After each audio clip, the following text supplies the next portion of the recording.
Good afternoon, class. My name is Varus Soswe from Togo. I live in Switzerland 20 years long now. I'm PhD from the University of Ottawa in ethics and politics, specialized in human rights, philosophical perspective. And right now I'm a collaborator, associate professor of the University of Fribourg in Switzerland. I will entertain you on Enlightenment, politics, and science of law as immediate inferences from philosophical anthropology. Enlightenment, that means 17th down to the 18th century. Why this is that period important? If we look through history of political science and science of law, precisely the history of human rights will say that philosophers of that time have had great impact on philosophical political thought as well as in law science. Well, the course as is entitled will deal first in the first part with those philosophers with natural law as the basic tenet of the Enlightenment philosophers. Names such as Rousseau and Kant and John Locke will usually come within. And the second part, it will deal with arguments that can be launched against the opposite current of thought, the opposite tradition of the Enlightenment political philosophy, in positivism as it is called. So we'll begin now with the first part. Whoever wants to study Enlightenment politics and science of law should necessarily bear in mind that the politics of this era is deeply, and politics and science of law as well, I will just shortly call it politics. It's better this way, to avoid complication and useless complication. So the politics of this era is deeply and absolutely indebted to philosophical anthropology. Hence the topic of this special course, Enlightenment Politics as Philosophical Anthropology. I will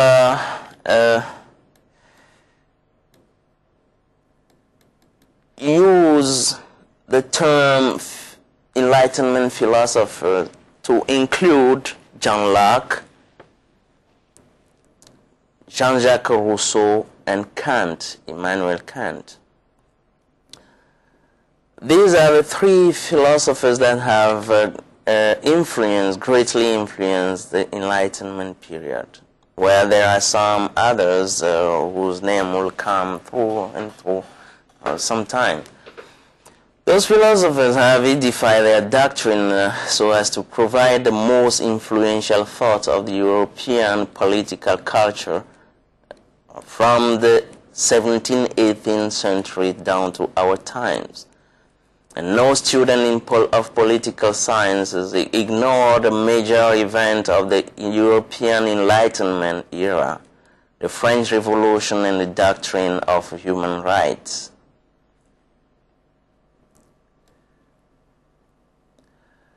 As we all know, the overthrow of the European feudal power is caused by thinkers who, since the 17th century, with English philosopher John Locke, have thought of the legitimacy of political power as based on two principles. The first of these principles being the so-called consent of the governed, and the second, which we nowadays know very well, human rights. No political government is legitimate, they say, unless it has the consent or approval of the governed, and no government is that which rules out the basic inalienable rights of his subjects. How to justify the Enlightenment perspective? For what reason these authors have so daringly centered politics and rights on man? He who studied the history of politics in antiquity and in the medieval era, for that person it will become obvious to see, it will be obvious to see that among the dominant figures in the sciences governed by philosophical speculations, Plato and Aristotle held the first places, followed by the so-called Greek fathers in the late antiquity. The dominant figures of the medieval era have been the religious thinkers such as Thomas Aquinas, greatly indebted to Aristotle, and the fathers of or doctors of the church such as St. Augustine, St. Anselm, etc. And for he who was engaged himself in such a study, it is plain that according to the ancient visions of the world, Cosmos, or universe, God, if not the gods too, in plural, hold the world in his or their hands. That means everything in the scheme of the world, including human affairs, the affairs of the cities, so to say, repose on the idea of cosmos, with the unity of all things undeniable, an idea which guaranteed justice, meaning at first and foremost, agere sequitur esse, act according to your nature, or sum quique tribuere, to each his own due or his due. The idea of human nature, the anthropological core of the legitimacy of the political order, was by this expressed. Finally, for he who engaged himself in such studies, it clearly appears that during the medieval era, God, the God of the Christian, irradiates his mighty power through human affairs, and his apostles of the time overrule everything. Human affairs are under the governance of God and his representatives, his ambassadors. The popes got the first and the last words. There is no justice unless his principles are traced backward or forward to God, a rightful ruler, so to say. But we all know the danger or the trappings of such philosophies, totalitarianism and despotism, akin to feudal rule, and the rule of divine authority, partiality and inequality, slavery and all that spring from these lots of humanity. A world where no princes and landowners have no words, let alone rights.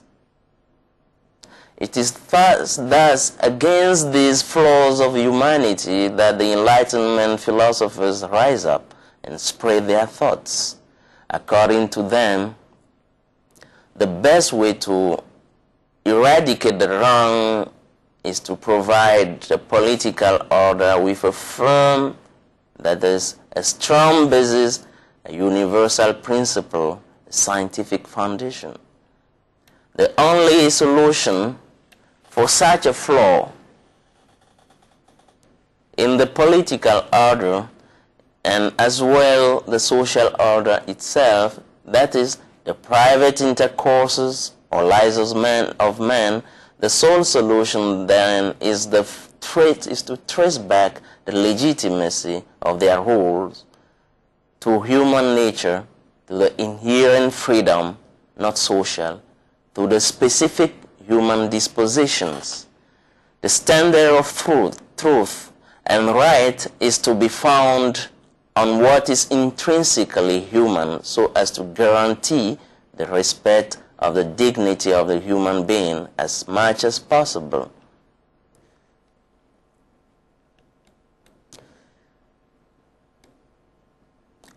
In the political philosophical jargon, this is called a right-based and constitutional state, a legitimate state.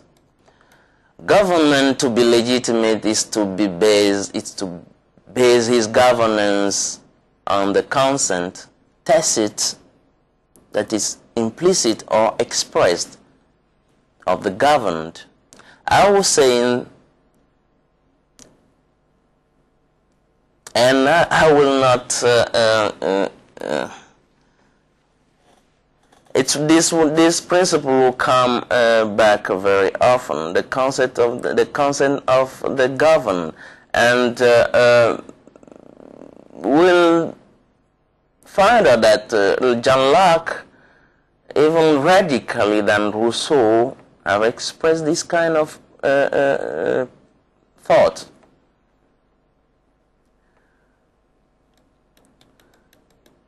When we talk about consent of the tacit or the governed, we should forget about the process of determining this consent. This is another problem, more practical. My aim is not to discuss these practical matters of the Enlightenment theories here. The notion of a right-based and constitutional state, in its principle, refers to a political order that guarantees the right of its citizen and all human beings, just as shown by the headlines of the French Declaration of Human Rights and of the Citizen. Thus, to study Enlightenment politics is to deal with the philosophical anthropology that lies as its basis, the basis of Enlightenment politics. And to deal with the philosophical anthropology of the Enlightenment era is to study the theories of fundamental human rights that lies at its basis. But to study the philosophical justification of the theories of fundamental human rights in the Enlightenment political theories is to deal with the idea of natural rights. As we had 3 steps here. As I was saying, to study political philosophy or to study Enlightenment politics is to deal with the philosophical anthropology that lies at its basis. And to deal with the philosophical anthropology of the Enlightenment era is to study the theories of fundamental human rights that lies at its basis. But to study the philosophical justification of the theories of fundamental human rights in Enlightenment political theories or politics is to deal with the idea of natural rights. Therefore, the course will concentrate on the idea of natural rights in the perspectives of its most representative philosophical theories.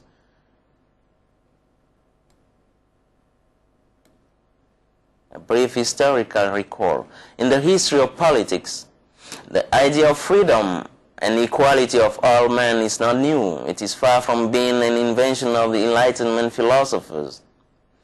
They are borrowed from antiquity, from the school named Stoicism in particular.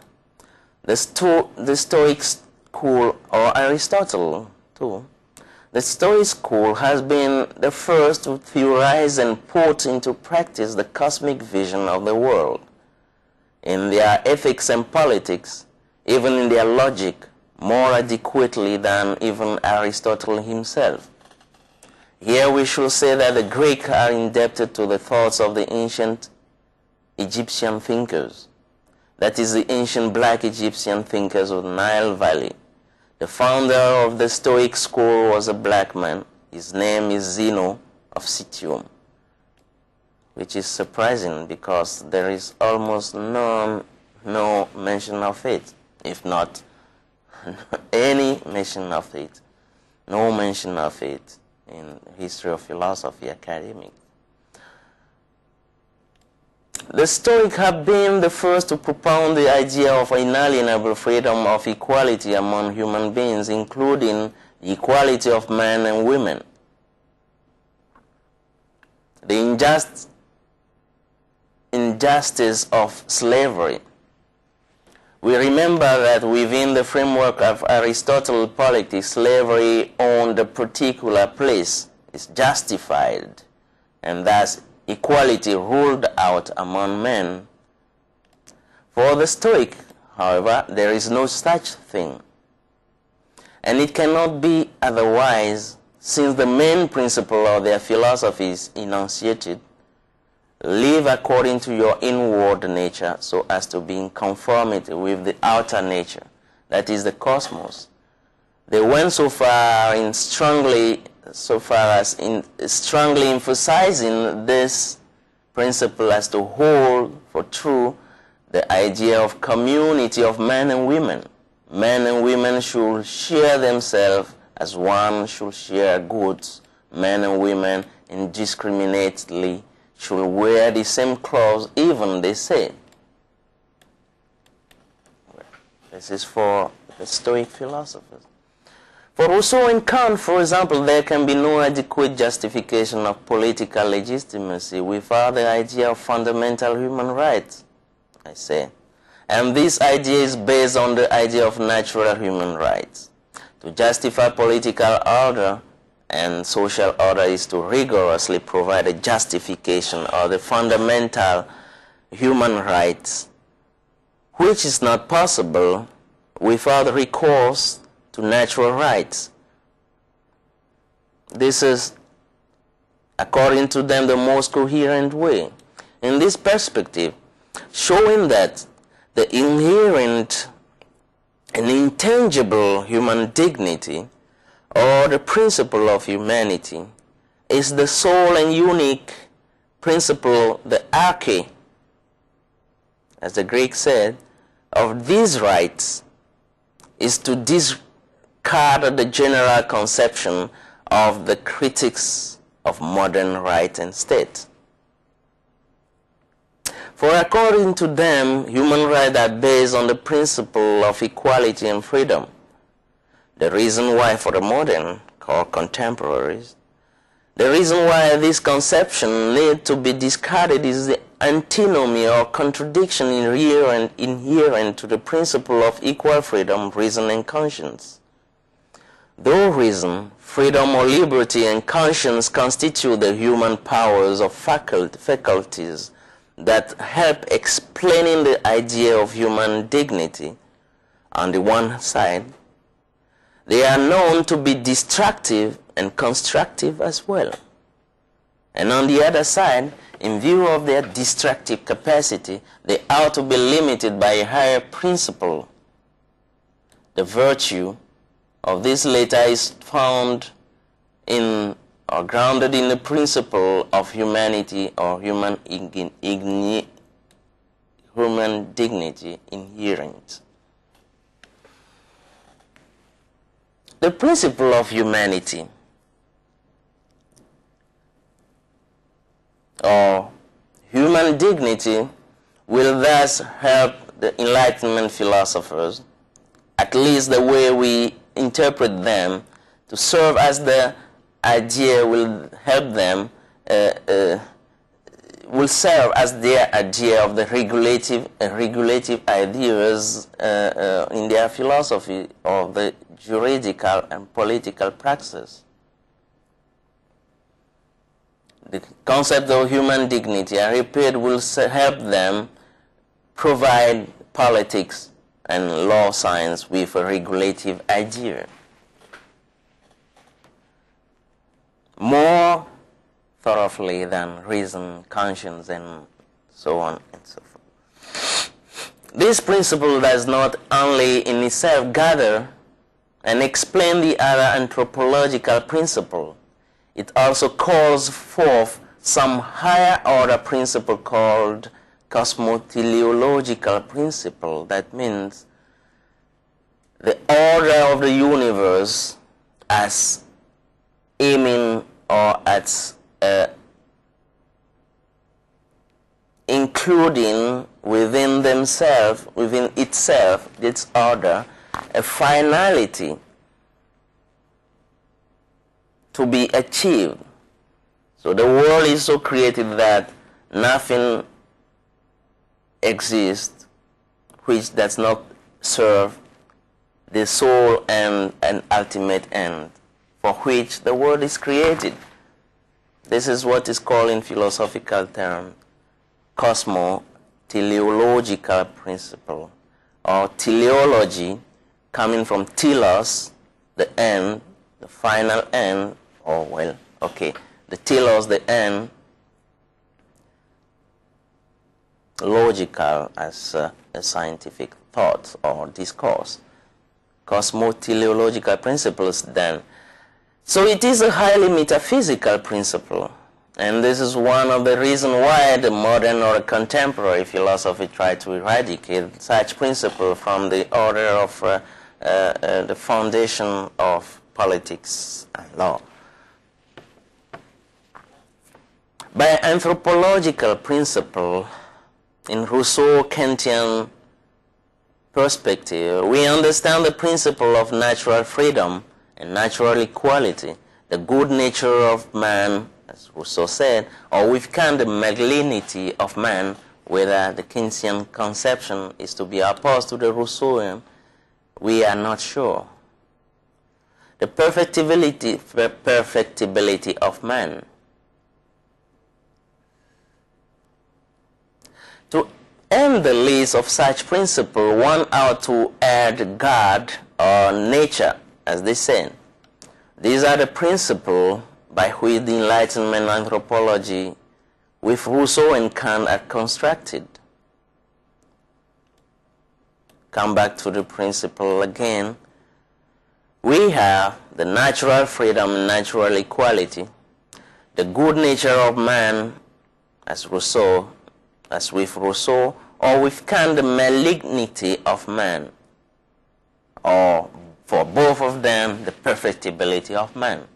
And to end with the list, to close the list, we have to add God or nature. And these are the principles that help them devise their theory of human intangible and inherent rights. But why such a study today? We owe to the historiography of philosophy, of morals or ethics, of law and politics, three main conceptions. The modern theory of right and state cannot rule out the idea of human rights, which, as we have said, just laid it down. This is the first conception. The second conception is that the idea of human rights springs from the well of the modern doctrine of natural rights. The third principle or conception is that the modern doctrine of natural right has an anthropological foundation. We should take these three tenets as basis for our study, since we ought to start from a philosophical theoretical fact or data which expresses the actual state of our knowledge before, if need be, reject or accept them at the end of our study. Indeed, everyone who engaged himself in the study of the political thought of Rousseau and Kant, if not before them, thinkers such as Pufendorf, Grotius, Boulamaki, etc., cannot deny this anthropological foundation of their theories. The foundational edifice or architecture of human rights by Rousseau and Kant is laid on the idea of man as its basis. Now another question may run, is it really necessary to legitimate political order of the Enlightenment era, and by way of consequence, its core idea of human right to recourse to the idea of man? This is a question of methods, and it needs a methodical answer. For the purpose of giving this answer, we'll establish the following analogy, of which the elements are borrowed from aesthetics, the work of art.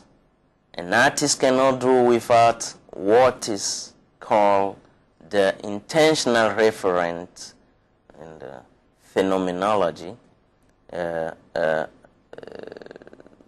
philosophical school called phenomenology. So within this school, there is what is called the intentional referent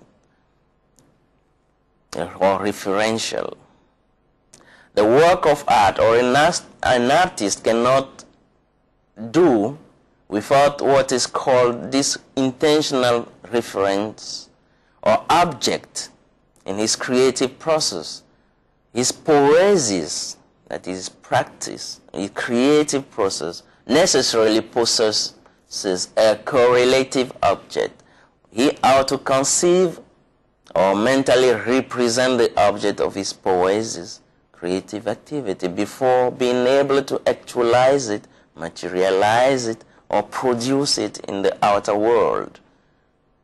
Another argument borrowed from the field of phenomenology, that branch again of philosophy,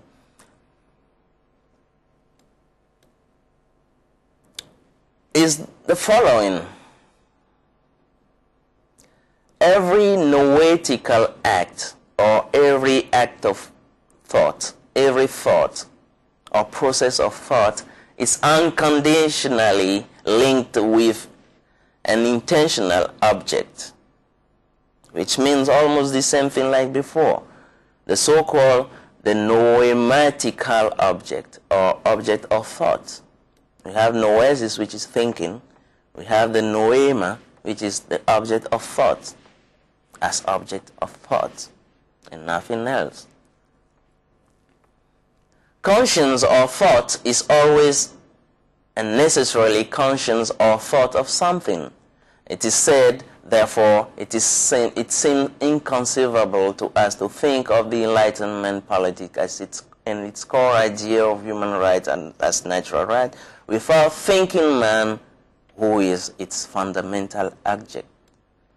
That the idea of man, basis of the Rousseau and Kant's political theories, is adequate or coherent and serve well their purposes or not, this is another problem or question.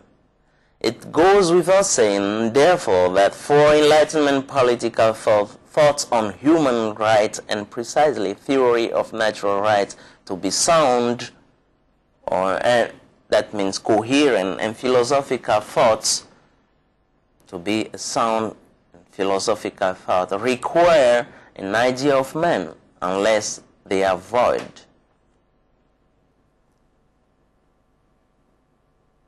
But what is that void?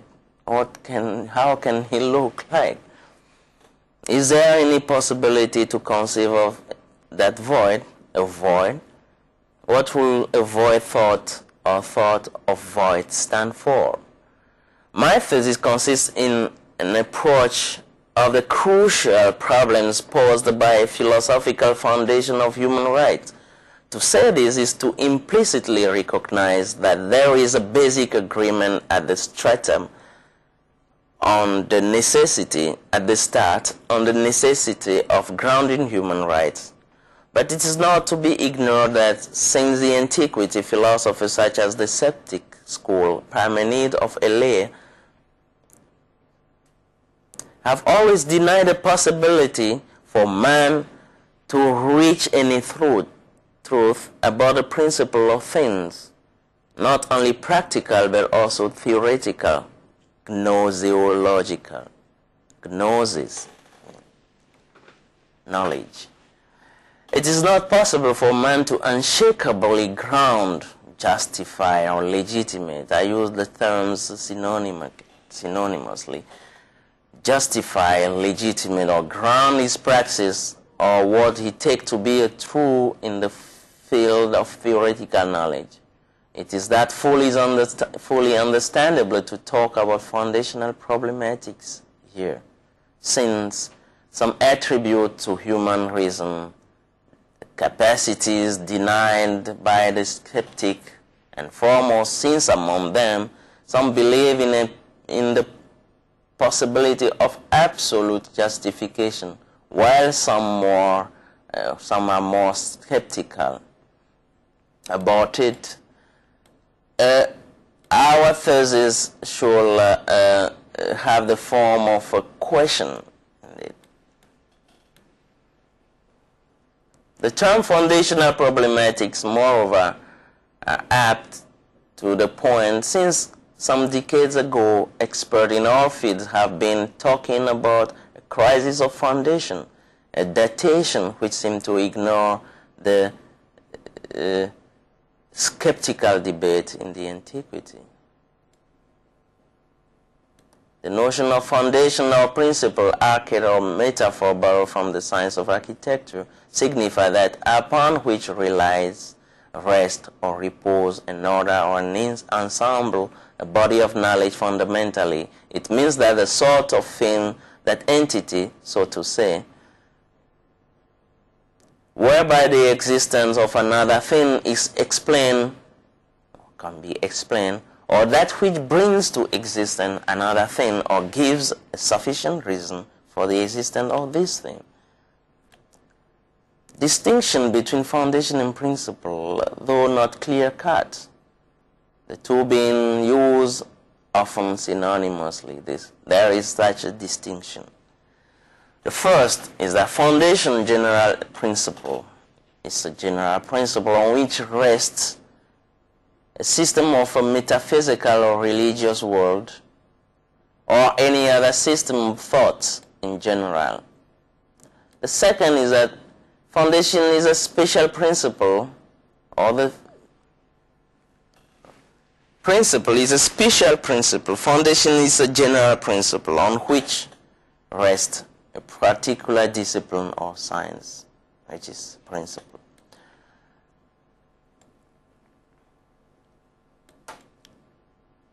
In Aristotle's system, ontological and epistemological notion, this is what an archer, a principle or foundation, stand for. It's an ontological and epistemological notion. A foundation is a first thing, so to say, in virtue of which a given thing consists or exists, become or is known. This is this notion, Greek notion of arche. This is to be found in Aristotle Metaphysics 10:13. A principle is the last ground of the being, of becoming, and of knowledge. In the Kantian transcendentalism, principle designates the last, or signify the last unifying instance, or the ultimate rules of theoretical and practical reason. While contemporary moral philosophy, the meaning stay the same, principle being what is an ultimate criterion, condition, norm, standard, etc., a transcending or a higher level order of criterion that serves as canonical rule of deduction, of justification, and of the criticism of secondary norm. All argumentation here, practical argumentation, requires a moral principle, a standard implicit or explicit for the legitimacy or the legitimizing of singular or general moral judgment. No matter the outburst of the skeptical challenges, it seems that we so urgently need principle or ground for our doings or knowing, that to dare denying this fact itself cannot do without a recourse to such order of things or principle of foundations. Despite the methodological and epistemological foundations of their doctrine, the Enlightenment philosophers, 17th, 18th century again, who have reflected on the rights of man generally, have provided us with one and the same philosophical signification of the notion, a significance which have lasted for centuries till our days. The semantics of human rights, a social political systematics.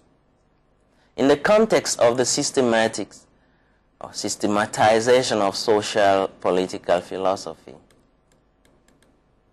the concept of human right theoretically serves as the conditions of possibility for a sound conception of the modern system of rights and politics since the French Declaration of Rights of Man and Citizen, themselves preceded by the Virginia Bills of Rights of the 1776.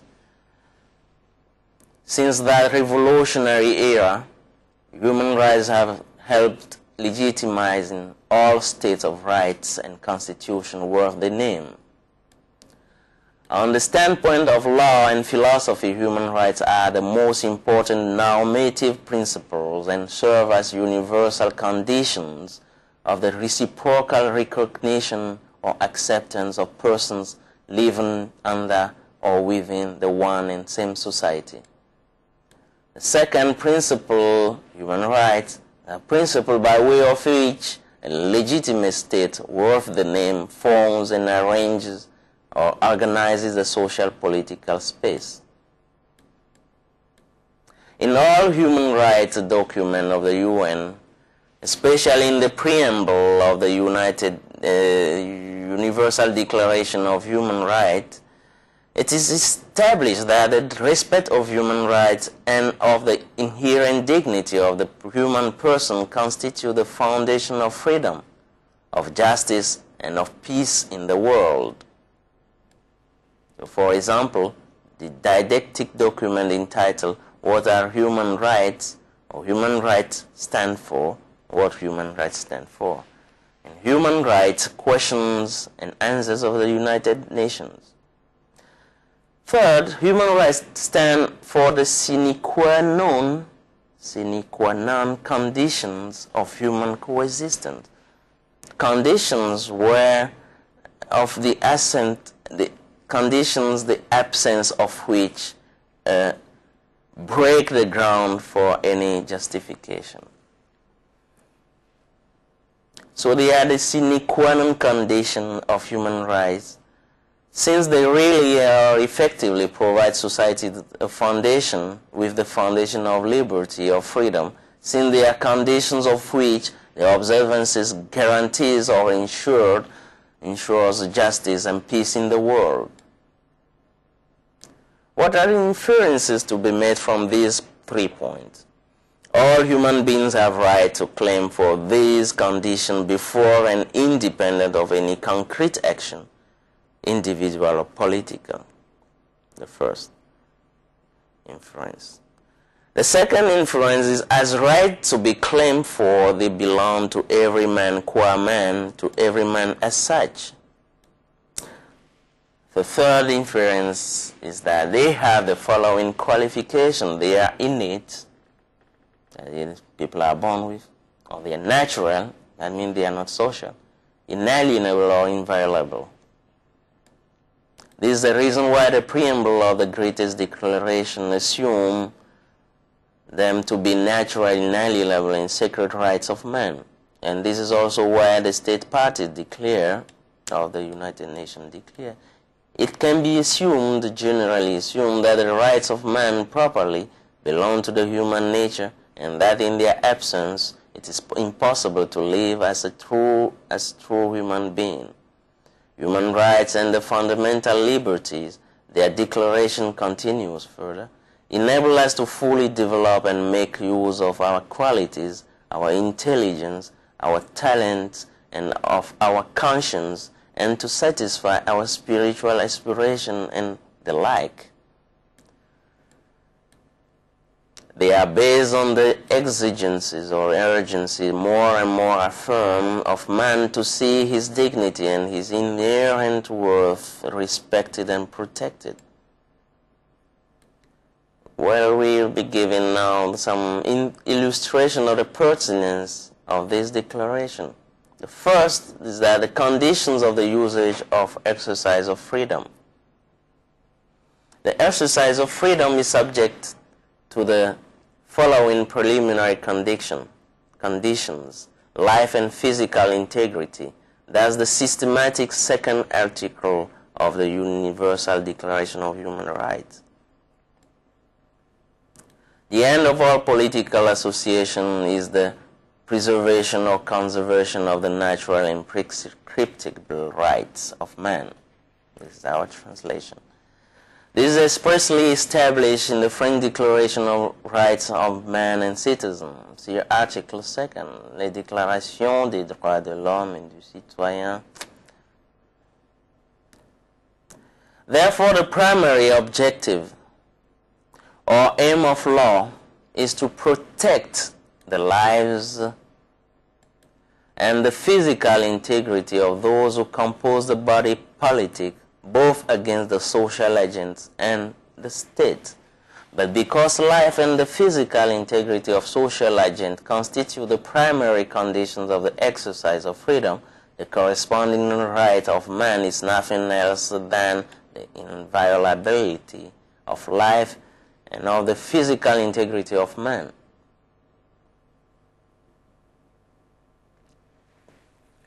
By the same token, murder, if not also voluntary homicide, rape, physical mutilation, physical repression should be formally prohibited in inter-individual relations of the citizens and of all those who live under the state authority. Likewise, protection against arbitrary arrest and punishment, habeas corpus, the prohibition of cruel treatment or punishment and torture should be guaranteed. Second condition inferences from the afore enlisted principle.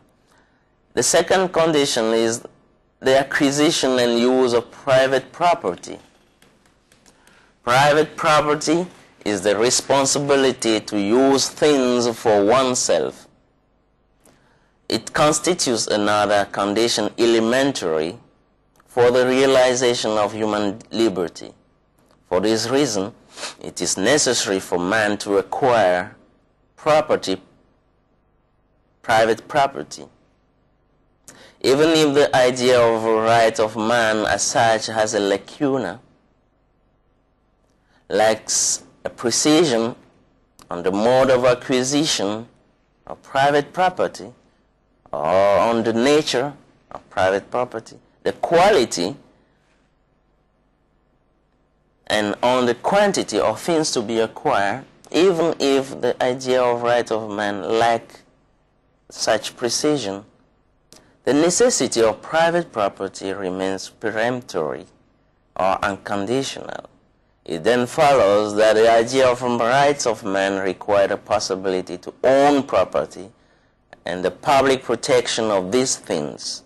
If so, then theft or robbery, spoliation, pillage or plunder, and arbitrary expropriation should be morally prohibited. A third inference, systematic or political legal philosophy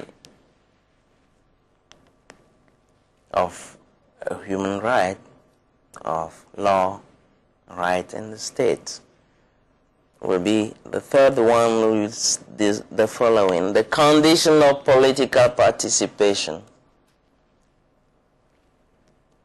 the equality of all citizens in that participation. This third condition is related to the necessity of government as principle of limitation and of the reciprocal guarantee of liberty. Every political community should have, a government in order to ensure equality in the political participation. If the right to participation and the subsequent equality should be guaranteed without discrimination or political privilege. It follows from this remark that the idea of human right provides justification for, first of all, personal rights, such as the right to physical integrity, the right to a free development of the personality, equality before law, freedom of faith or confession, freedom of religion and conscience, freedom of opinion, of press, of reunion or association, the right to property, etc. Second, the right to political participation, such as the right to vote actively, active or passive. A sine qua non condition for social existence and coexistence, the rights of men are thus fundamental values for a political association. The Statute of Human Rights, a social political systematics. In the context of social political philosophy, systematically seen, human rights obtain a particular methodical statute. They are moral principles of law and politics. In fact, I've forgotten something. The course will fit Module 2, reference number 00600204 of the Science of Law. I repeat, Module 2, Science of Law, reference number 00600204. For that reason, human rights as moral principle of law and politics. For that reason, then, they are object of study of ethics and particularly of moral politics, in French, éthique politique, to gain historical efficiency. The historical efficiencies are the sense of reinforcement in actual politics, consequently, a legitimate political system. A historical constitution should respect and guarantee them. Such is the requirement of proclamation or declaration of certain rights through the idea of human rights. Accordingly, these rights should be institutionalized, positivized, and actually put in force by every political association worth the name. Let us make some terminological explanation. The explanation concerns terms like fundamental or basic rights and human rights. What is a fundamental right? It is human natural right. The positivization and enforcement of human rights entail their change of statute from human or natural right per se to fundamental or basic right. That means a part or basic, the foundation of the basic law of a state. That means the Constitution.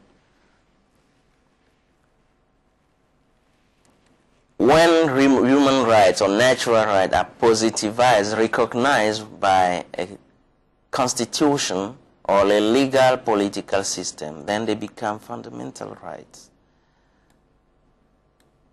Human natural rights. Human rights as moral principles, that is, principles justified by ethics and political philosophy, they are called natural rights or human rights. In other words, natural rights or human rights and basic or fundamental rights are one and the same thing, but seen from different perspectives. What about the subjective rights? They are the same as natural rights. That means moral rights propounded by philosophy, politics, political philosophy, and ethics. They are taken to be synonymous. For on the one hand, despite the lack of an unequivocal definitions among experts, subjective rights can be defined as follows. They are prerogatives recognized to and granted an individual subject by a given juridical or legal system. As such, a subjective right is a right expressly granted to an individual subject by the objective legal system, enabling him to obligate, to possess something. On the contrary, natural rights belong to man as such, independent of the objective or subjective conditions of his existence. That means they are unconditional and absolute, so to say. They are rights inherent to man, whether he is recognized by a given political system or not. This is why conflicts arise between political systems that reject the claims of recognition of these rights and the particular individual who thinks he possesses them by nature. First and second, third generation of rights. These categories of rights generate conflicts of opinion among experts. Some affirm that the first civic and political rights and second, third, social, economic, and cultural generations of rights ought to be distinguished from one another, while others hold the opposite opinion. The latter may be right. Those who hold the opposite opinion, that they ought to be distinguished, may be right, according to their four established definition of rights. That means fundamental rights and natural rights, subjective rights, and natural rights. Since the concept of social political order necessarily involves social, economic, and cultural order, since after all the state regulates all these fields of social coexistence that factually are intertwined, and finally, since private property is held to be a necessary condition for the economical order, likewise, culture is the soil upon which the state as institution is rooted. Culture is one of the fundamental requirements of which the evolvement enables a far greater accomplishment of civil responsibility. It is the case that social, economical, and cultural rights have the statute of fundamental rights. Is that the case? To fail to distinguish them, that is not insidiously amount to, does it not insidiously amount to leaving room for state despotism? If we do not distinguish social, economical, and cultural rights from fundamental rights, will it not lead us to leaving room for state despotism, totalitarianism? But to maintain the difference is also to give more weight to welfare or positive rights, the social, economical, and the cultural, in detriment of the liberty or negative rights. So, what to choose? The distinction or the inflation in how it is called, the combination of them all. The frequently forwarded argument against the primacy of negative liberty rights is the impossibility of the full enjoyment of liberty or negative rights. In other words, it is usually argued that welfare rights are conditions of possibility for liberty rights. But this line of argumentation go against the statute of the fundamental right as conditions of possibility for the social life itself. This results in a lethal collision or mortal collision. But how to tackle and solve the problem? Hungry citizens certainly could hardly pretend being free in their state of hunger. As agonizing citizens, they will be constrained to call the state for help. If the state is benevolent or providential, it will certainly help them. But the problem lies elsewhere. It arises when the state shows itself to be tyrannical, despotic, or has the propensity to be so. For after all, the providential state is not guaranteed from becoming aggressive, violent, irascible towards its citizens. It will require specific actions or commitment from the agonizing citizen, commitment exaggeratedly destructive for their fundamental rights. Pretending to be the sole redeemer of miserable citizens, the state can deprive them from the enjoyment of the rights taken to be unforfeitable, inalienable, and imprescriptible. Will the indigent citizen prefer the lash or the scaffold to their freedom? In the long run, will not the lash or the scaffold lead to anarchy, to total destruction of the state? Briefly put, should happiness or welfare supersede freedom?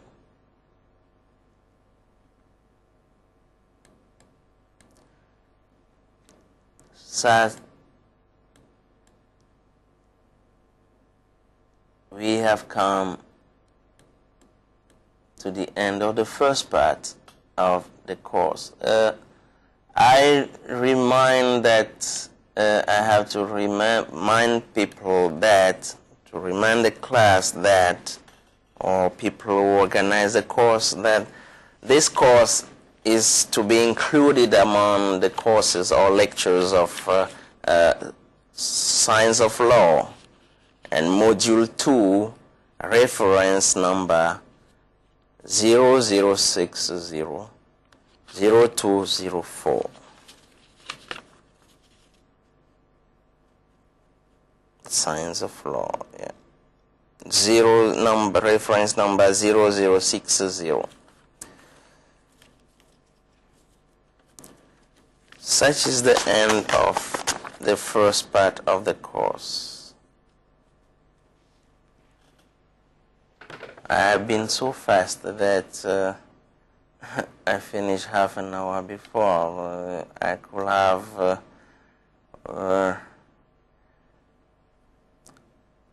paused from time to time and give some more explanation, but I think I'm clear enough for students to understand what I have been saying. Thank you.